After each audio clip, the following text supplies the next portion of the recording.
Hi hello வணக்கம். நான் தான் உங்கள் அருள் பிரதி. இன்றைக்கி நம்ம சேனலில் என்ன வீடியோன்னு பார்த்தீங்கன்னா, இன்றைக்கி வந்து காலையில் மதியம் கடையிலே வாங்கி சாப்பிட்டு முடிச்சாச்சு. உடம்புக்கு கொஞ்சம் அச்சலாத்தியாக இருக்குன்னு. இப்போ வந்து சாயங்காலத்துக்கு நம்ம எப்படியாவது குழம்பு வச்சிடணுன்ட்டு நைட்டுக்கு வந்து சாப்பாடுக்கு என்ன குழம்பு வைக்கன்னு ரொம்ப நேரமாக யோசிச்சுட்டு இருந்தேன். அப்புறம் கருணக்கிழங்கு கிடந்துச்சு எங்கள் வீட்டில், அதனால் கருணக்கிழங்கு புளிக்குழம்பா வச்சுட்டேன் இன்றைக்கி இந்த வீடியோ தான். நேற்று போட்டு இந்த வீடியோவுக்கு கமெண்ட்டுக்கு ரீப்ளை பண்ணிடலாமா? அக்கா நானும் தூத்துக்குடி தான். அக்கா என் நேம் லக்ஷ்மி, எனக்கு ஒரு ஹாய் சொல்லுங்க அக்கா.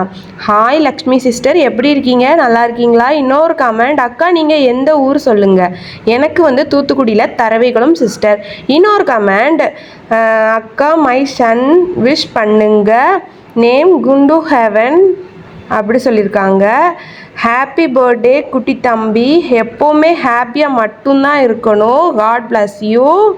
இன்னொரு கமெண்ட் என்னன்னு கேட்டிங்கன்னா, சிஸ்டர் எங்கள் பாப்பாவுக்கு விஷ் பண்ணவே இல்லை நீங்கள் கமெண்டில் அப்படி சொல்லியிருக்காங்க. சிஸ்டர் நான் வந்து அன்றைக்கி வீடியோ போட்டேன், ஆனால் அது வந்து முந்தானாத்தி எடிட் பண்ண வச்சுருந்த வீடியோ தான் போட்டேன். அதனால் எனக்கு திரும்பியும் வாய்ஸ் ஓவர் கொடுக்க முடியல. Sorry sister. இனிமேல் நான் ரெகுலராக வந்து எல்லார் கமெண்ட்டுக்குமே ரீப்ளை பண்ணுறேன். இன்றைக்கி வீடியோ இதுதான். என் வீடியோ பிடிச்சிருந்தா கண்டிப்பாக லைக் பண்ணுங்கள், கமெண்ட் பண்ணுங்கள், ஷேர் பண்ணுங்கள். என் சேனலை மறக்காமல் சப்ஸ்கிரைப் பண்ணிக்கோங்க. கூட இருக்கிற பெல் ஐக்கானை கிளிக் பண்ணிக்கோங்க. என்னையை பற்றி ஏதாவது உங்களுக்கு தெரியும்னு நினச்சிங்கன்னா கண்டிப்பாக மறக்காமல் கமெண்ட்ல கேளுங்க. நெக்ஸ்ட் ஒரு வீடியோவில் ரீப்ளை கொடுத்துட்டே தான் இருப்பேன். இன்ஸ்டாவில் யாராவது பார்த்துட்டு இருந்தீங்கன்னா பிடிச்சிருந்தா மறக்காமல் ஃபாலோ பண்ணிக்கோங்க. எனக்கு எப்போவுமே லவ் அண்ட் சப்போர்ட் தாங்க. இன்றைக்கி வீடியோ இவ்வளோ தான். டாட்டா பாய் பாய்.